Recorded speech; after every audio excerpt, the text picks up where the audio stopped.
네, 안녕하세요. 여러분의 계좌를 지키는 여의도 수호신입니다. 자, 오늘도 어김없이 새벽에 여러분들 뵈러 이렇게 나와 있어요. 그래서 우리는 투자하는 사람들이잖아요. 그래서 미래를 준비하는 그런 세대가 맞습니다. 그래서 우리는 남들보다 더 이제 국제 정세에도 민감하게 잘 시황을 봐야 되고 투자에도 잘 반영을 할 줄 알아야 되죠. 제가 최근에 계속 이렇게 국제 정세 이야기를 조금 자주 올리는 것 같아요. 이유가 뭐냐면 요즘 좀 심상치가 않습니다. 제가 조금 우려를 할 만한 그런 내용들이 많이 담겨져 있어서 또 심상치 않은 정황이 하나가 포착이 돼서 여러분들께 좀 누구보다 빠르고 또 쉽게 재밌게 전달을 드리려고 이렇게 달려와 있어요. 일단 미국과 중국의 관계에 대해서 그리고 우리가 그 사이에 끼어 있는 이런 상황에 대해서 지속적으로 말씀을 드리고 있죠. 근데 오늘은 여기에 러시아가 낍니다. 그래서 오늘은 러시아 이야기를 조금 해드릴 거예요. 자, 일단은 러시아라고 하면 남성성이 엄청 강조되는 나라예요. 전 세계에서 가장 남자다운 나라가 맞을 겁니다. 그래서 우리가 불공국이라고도 많이 표현을 하고, 러시아 남성들은 엄청 남자답죠. 몸집도 크고, 그리고 스킨헤드도 좀 많이 있는 그런 상황이고, 갱들도 좀 그런 식으로 많이 있고, 심지어 대통령도 남성적 우월성을 많이 입증을 하는 그러한 퍼포먼스들을 자주 취합니다. 푸틴이 좀 대표적이죠. 그래서 푸틴 러시아 대통령이 이러한 남성다움, 그리고 상대를 압도하는 퍼포먼스를 보이는 것 중에 하나가 각국의 정상회담을 한다거나 이제 주요 각국 인사들을 만날 때 일부러 그렇게 지각을 한다고 합니다. 그래서 별명이 지각대장 푸틴이라는 게 있어요, 실제로. 이 사람이 얼만큼 지각을 하냐면 보통 정상회담이잖아요. 각국의 수장이 만나는 국가적인 자리입니다. 거기에 일부러 막 2시간, 1시간 이렇게 지각을 해요. 심지어 막 4시간까지 지각을 합니다. 왜? 이게 한두 번이 아니라 일부러 그래요. 습관성으로. 왜 이렇게 지각을 해? 이제 러시아 생각에서는 그렇게 한 거예요. 우리나라가 저력이 있다. 자존심이 있다. 그래서 너희 나라 정도는 우리가 지각을 할 수 있다. 요런 겁니다. 웃기죠? 그래서 일부러 상대를 깔보고 기선제압을 하기 위해서 지각을 그렇게 한다고 합니다. 그래서 푸틴이 지각을 하도 많이 하니까 이제 일례로 하나가 어떤 나라의 주요 인사가 푸틴을 만나러 갔는데, 이 친구가 또 2시간 정도 지각을 하겠지? 라고 생각을 해서, 그러면 나는 한 3시간 지각해버려야겠다. 라고 3시간 지각을 했는데, 푸틴이, 아이코, 이제 자기는 4시간 지각한 거예요. 그래서, 내가 이겼다. 막 이런, 그런 재밌는 일화도 있습니다. 자, 이만큼 이렇게 푸틴 지각설이 되게 유명한데, 이번에 미국과 러시아가 정상회담을 했단 말이죠. 근데 이때 푸틴이 웬걸 바이든 대통령보다 15분이나 먼저 일찍 도착합니다. 이게 웬일이야? 원래 얘네는 미국이고 뭐가 없어요. 미국이면 길을 쓰고 더 일부러 지각을 합니다. 근데 이번에 바이든 대통령보다 15분이나 먼저 와서 이렇게 기다리고 있는 거예요.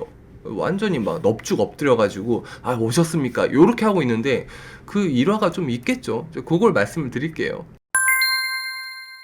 자, 일단은 노드스트림 2라는 사업이랑 관련이 있습니다. 이게 뭐냐면 러시아랑 독일을 이어주는 가스관 사업이에요. 해저 가스관 사업입니다. 조금 더 정확하게 말씀을 드리면 러시아랑 독일 사이에 발트해를 통해서 가스관을 이렇게 연결을 시켜요. 그렇게 해서 러시아가 에너지 패권을 가져올 수 있게 하는 그러한 국책 사업입니다. 근데 요게 참 러시아 입장에서 기대를 많이 했던 수건 사업이란 말이죠. 그렇지만 미국이 요걸 가만히 두고 볼 리가 없죠. 이야기는 이래요. 저게 완성이 되면 러시아 쪽의 에너지 상당 부분이 수혜를 많이 볼 거잖아요. 근데 미국 입장에서는 사실 속내는 저거를 못하게 하고 싶은 거예요. 대신에 미국의 셰일가스를 팔고 싶었던 겁니다. 그러니까 이제 저거를 제재하는 법안을 만들어서 제재를 했어요. 근데 저게 정말 러시아 입장에서 힘들었던 게 90%나 공사가 완공이 됐었습니다. 그러니까 러시아 입장에서는 진짜 골칫거리죠. 안 그래도 수건 사업이야. 90% 완공이 됐으면 공사비는 공사비대로 들어갔어. 10%만 마무리하고 이제 마무리만 하면은 우리나라가 드디어 샷이 나올 수 있는데 요거를 미국이 막아버렸단 말이죠. 그러니까 얼마나 밤마다 끙끙 앓고 가슴 아프고 이랬겠어요. 근데 최근에 미국이 요 사업에 제재를 철회를 합니다. 그러니까 다시 해. 우리가 못하게 막았던 거 풀어줄게. 요렇게 한 거예요. 요거를 이번에 미국과 러시아 정상회담 전에 바이든이 이미 선물을 마련해 놨던 겁니다. 그러니까 푸틴 입장에서 이제 지각을 안 할 만하죠. 미리 15분 먼저 가서 아이고 형님 오셨습니까? 이렇게 할 만한 거예요. 그래서 선물을 바이든이 준비를 했었고 푸틴은 그 선물을 인지를 하고 있었기 때문에 이번 미국 러시아 정상회담이 굉장히 화기애애하게 마무리가 됐다. 러시아 입장에서도 이례적인 태도를 보였다. 이렇게 되고 있는데 요것도 속 이야기가 있겠죠. 미국이 미치지 않고서야 그냥 풀어줬겠습니까? 이걸 미국 내에서도 의견이 분분해요. 공화당에서는 아우구 저것들 진짜 뭐 정치 저렇게 하냐, 약골이냐, 러시아 기껏 이렇게 목줄 재어놨더니 풀어주고 있냐, 뭐 이런 식으로 반대 목소리도 많아요. 근데 지금 미국이 이러한 행보를 택한 게 제가 이전에 이야기했었던 미국과 중국 관계와 또다시 관련이 있다는 거죠. 러시아가.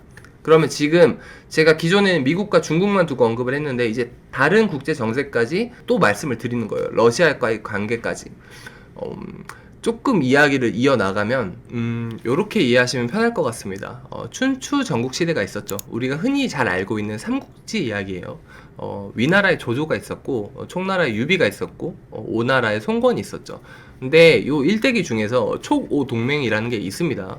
이제 총나라의 유비랑 오나라의 송건이 위나라 조조가 힘이 너무 막강하다 보니까 이렇게 동맹을 맺고 위나라에 대항을 했었던 그런 역사가 있죠.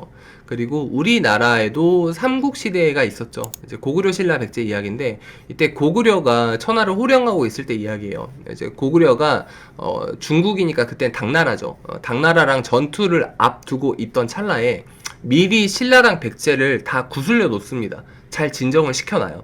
그래서 남쪽 지방에 신경을 쓰지 않고 북쪽 지방에 우리가 집중을 해서 당나라와의 전투에서 영계소문 장군이 대승을 거두었던 그런 역사가 있습니다. 그리고 또 일본에도 전국시대가 있죠. 센고쿠 지다이라고 하죠. 센고쿠 시대를 일컫는 건데 일본의 이제 전국시대 때는 또 도요토미 히데요시가 천하의 패권을 잡고 호령을 하고 있었죠. 이때 다이묘라고 하면 영주를 말할 거예요. 이제 이 다이묘들한테 너네끼리 전투하지 마. 너네는 천하를 넘보지 말아라. 뭐 요렇게 딱 꽉 잡고 있다 보니까 이때 호조 우지마사가 오슈 지방의 다테 마사무네랑 이제 미카와 지방의 도쿠가와 이에야스, 유명한 명장이죠. 이제 이 친구들 다 섭외를 해가지고 협력을 해서 동맹을 맺습니다. 그래서 도쿠가와 이에야스에 대항을 했었던 그런 역사가 있어요. 그러니까 역사적으로 이렇게 동맹 관계가 항상 이익 관계에 앞서서 이미 세팅이 됐었다. 뭐 그런 이야기죠. 그래서 지금 트럼프 때부터 미중 무역 분쟁이라는 게 현실적으로 이렇게 다가오고 있잖아요. 근데 지금 와서 심화가 돼서 지금 나오고 있는 이야기가 국제 정세 흘러가는 게 미국이 중국이라는 메인 에너미를 놔두고 앞에 두고 이제 큰 전투를 하기 전에 미리 러시아나 주변 국가들을 우호적으로 다스리는 중국과의 전투에 오로지 집중하기 위해서 이제 그러한 좀 그림이 아니겠느냐라는 이제 이런 생각들이 들고 있어요. 그래서 이게 뭐 괜한 우려다 이제 그렇다기보다는 현실적으로 지금 계속해서 제가 말씀을 드리는 게 미중 무역 전쟁에서 지금 이야기가 흘러나온 게 미국 쪽에서는 중국의 무역 특별 기동대를 개설을 하고 중국 쪽의 자산에 관해서 12개월 내에 매도조차 못하게 하겠다. 아예 중국의 자산을 없는 취급을 하겠다라는 그런 법령을 이야기를 하고 있고 중국도 이에 대해서 우리나라에 대해서 적대적인 미국처럼 미국이 우방국처럼 이러한 것들은 반외국 제재법이라고 해서 중국 내 자산을 압류하고 동결을 하겠다라고 해서 서로 으르렁거리고 이게 극대화돼서 고조까지 딱 가는 그런 모습이죠. 이게 제가 이제 감히 이야기를 하건데 폭풍전야일 겁니다. 요거는 곧 큰 싸움이 벌어질 수 있을 거다 라고 한다면 주식시장에도 파동이 분명히 있을 수 있어요. 그렇다 보니까 이러한 주요한 국제 정세를 미리 말씀을 드렸던 거고 우리나라도 이전에도 중국 관련된 자산은 ETF든 채권이든 뭐 주식이든 요거는 아예 이제 접근을 안 하시는 게 좋겠다라는 걸 말씀을 드렸어요. 그리고 중국이 묻은 주식에 대해서도 꾸준히 말씀을 드리고 있습니다. 그래서 우리가 흔히 이야기하는 가장 이제 고요한 폭풍이 몰아치기 전에 좀 그런 상황이 아닐까라고 또 생각을 해서 이런 것들은 우리가 투자를 할 때 꼭 체크를 해야 될 포인트잖아요. 그래서 중국 관련된 인사이트에 추가해서 이제 시장 관련된 인사이트가 지금 시장이 굉장히 많이 올라왔지 않습니까? 네, 올라왔는데 앞으로 돈이 풀리는 양적 완화의 기조로 본다면 앞으로도 갈 날이 많은 건 맞아. 근데 이러한 것들이 좀 낌새가 보이니까 조금 더 민감하게 우리가 대응을 잘 해야 되지 않을까라는 그런 생각이 들어서 말씀을 올렸어요. 그래서 오늘은 또 재밌는 이야기를 하나를 해드렸죠. 그래서 미국과 러시아, 푸틴이 지각을 하지 않았던 이유에서 이제 큰 그림까지 이렇게 좀 확장을 해서 말씀을 올렸습니다.